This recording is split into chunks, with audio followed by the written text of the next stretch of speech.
The wise men I have right here, okay? One wise man brought gold, one brought frankincense, and one brought myrrh. And we're going to go over what those mean. I'm going to show you, not real gold. We're not rich enough for that. But I'm going to give you a fake gold piece when we talk about gold, and I'm going to show you real frankincense and myrrh. Now, where did the wise men, what town did the wise men end up in to see Jesus? Bethlehem, right? Yeah. So Bethlehem is something we sing about on Christmas Eve. So let's sing a song, one verse of O Little Town of Bethlehem. Everyone remain seated.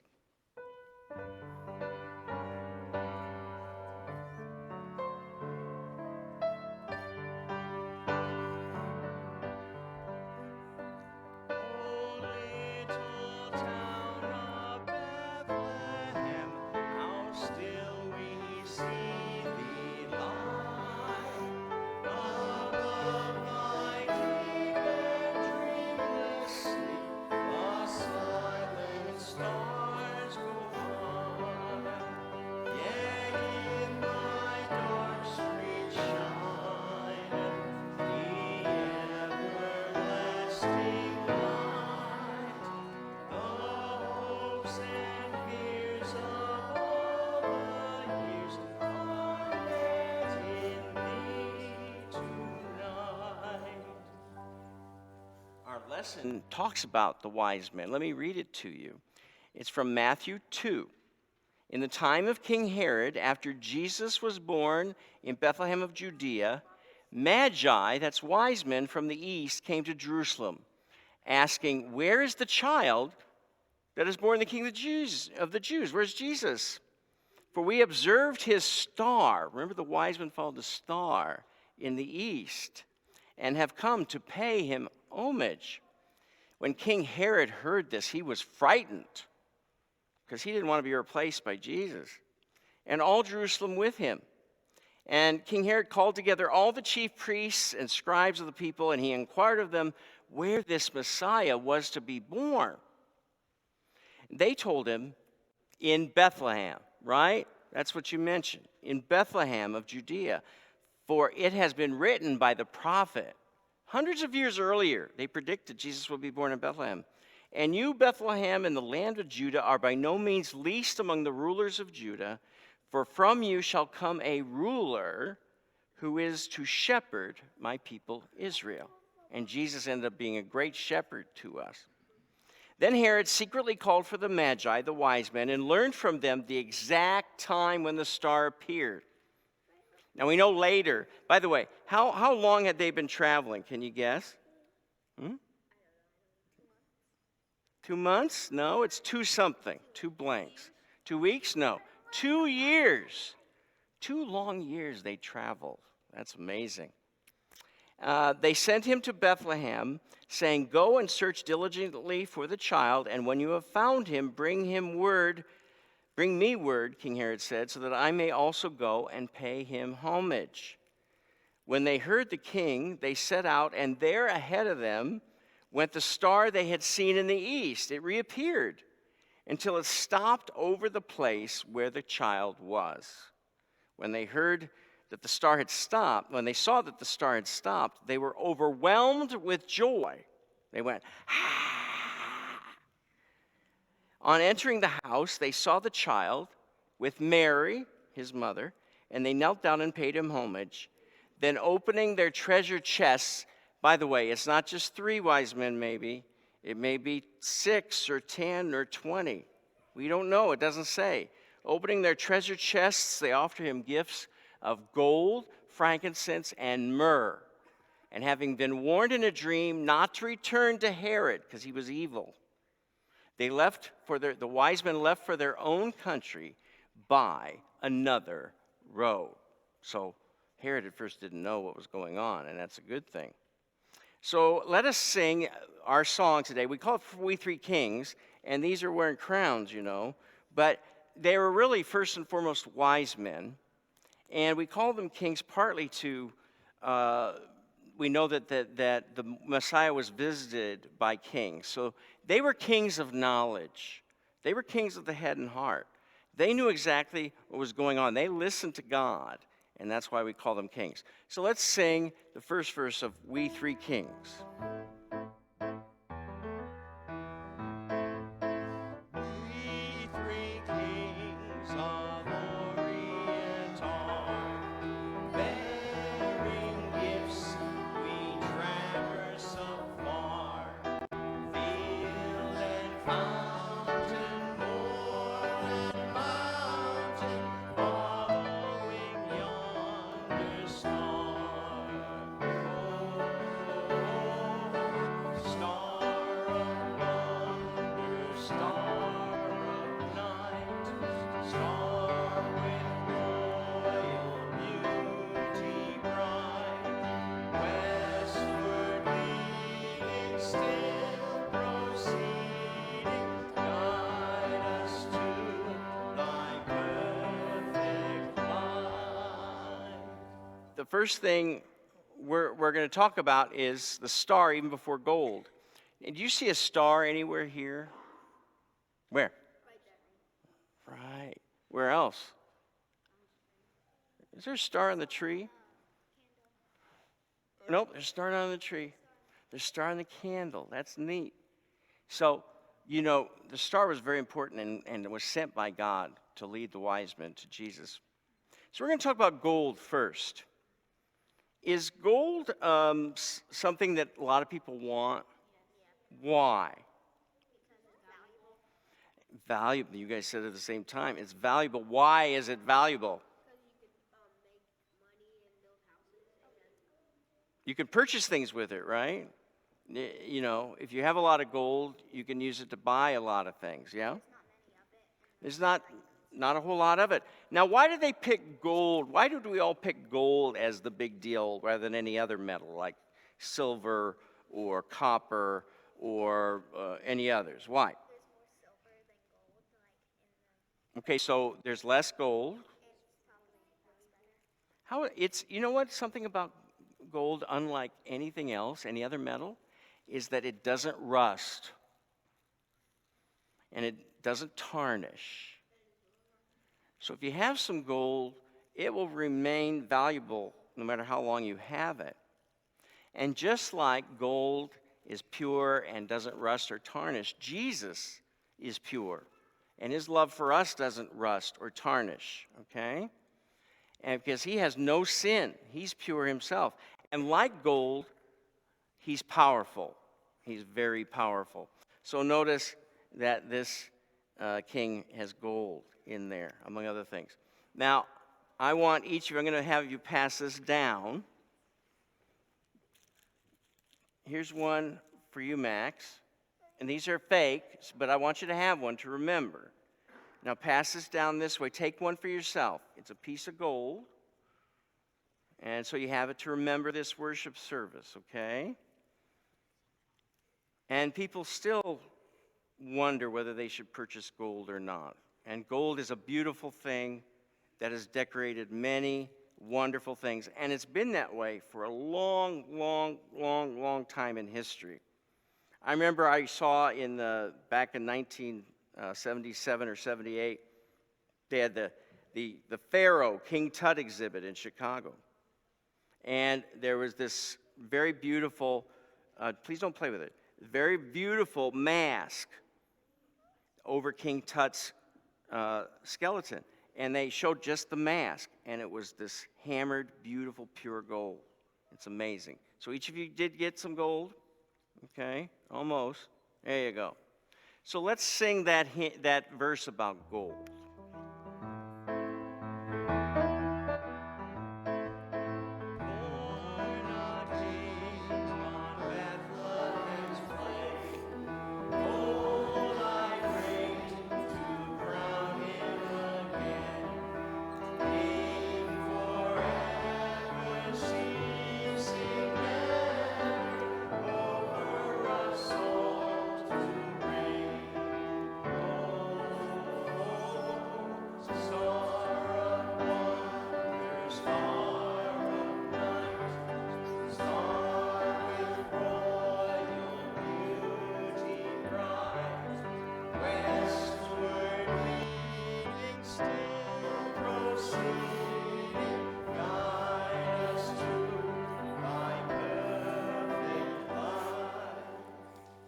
after gold, what's the second thing mentioned? Frankincense. This is real. If you want to come closer and see it, this is real frankincense, okay? It looks like Rice Krispies, but it's a lot harder, okay? And it's kind of light yellow and brown at the same time. And what it is, how many of you have ever heard of a sap from a maple tree and you make syrup out of it? Well, this is sap from a boswellia tree. Can you say boswellia? Yeah. And it hardens into these little pieces. Now, don't take any from you, but if you want to feel it, go ahead and feel it, okay? Don't take any, okay? Take just for a few seconds so other people can get in, okay? There you go. Wonderful, huh? Really hard, isn't it? Now, it starts out as a liquid, like maple syrup. But it hardens into these little pieces. And then what do you do with it afterwards? It's a kind of incense. So you know why people burn incense in worship? Because it smells. It smells wonderful.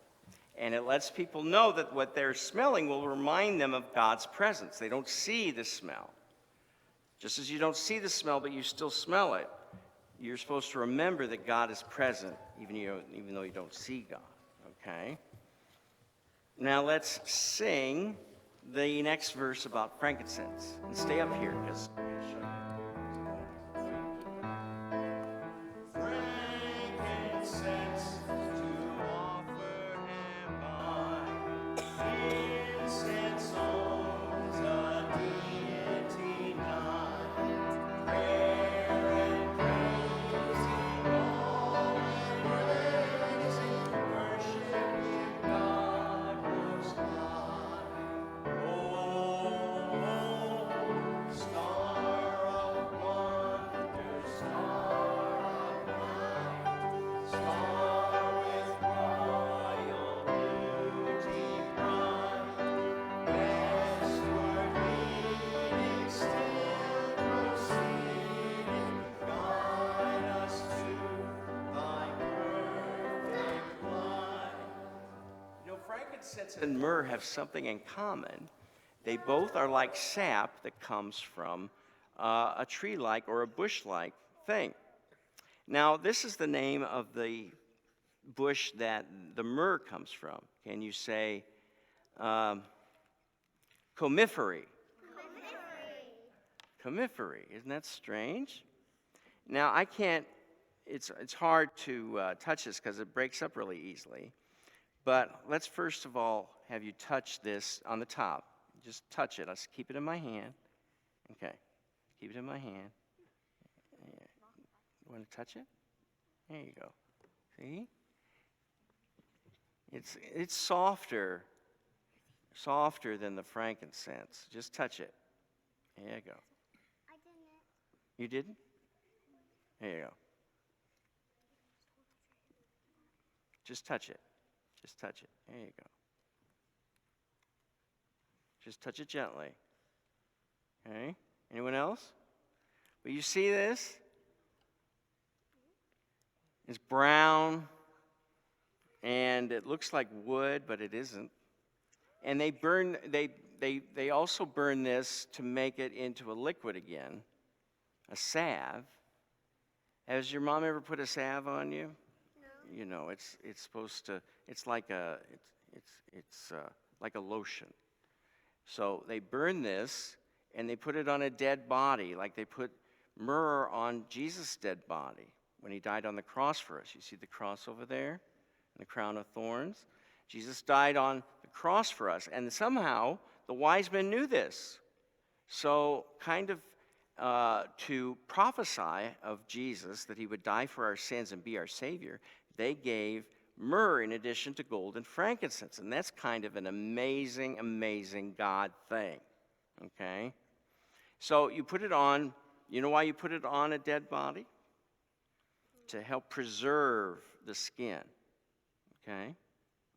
And Jesus was really dead for 3 days. So in a way, he kind of used that myrrh And when he all of a sudden rose again, he was just like he was. It's kind of amazing. So that's myrrh. And let's sing our next verse about myrrh.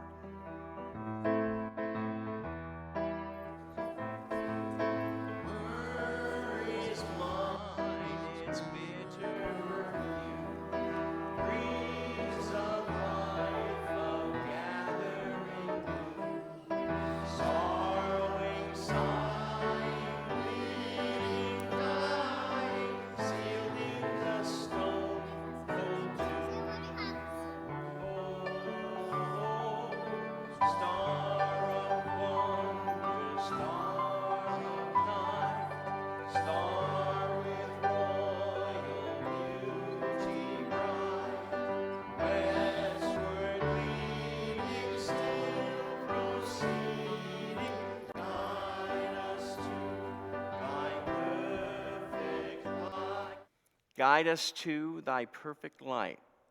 Do you see that? We just sang that. And it's a neat thing. You'll see it up there. Guide us to thy perfect light. Whose perfect light are we talking about, do you think? Jesus. Jesus. And the star guided the wise men to Jesus. Now we want a star. Can you put your hand on your heart? Now we want a star of God. God's message, the Bible, and praying to God are like a star that guides us to God's perfect light, Jesus Christ. And Jesus will not only save us so that we can go to heaven as we believe in him, but he will also help us to love other people and make all the right decisions in being one of God's children. Raise your hand if you're one of God's children. I want all of you to raise your hand, even out there. Raise your hand if you feel like you're God's child, because you are. So let's sing this last verse again. And notice it says, guide us to thy perfect light at the end. Let's go.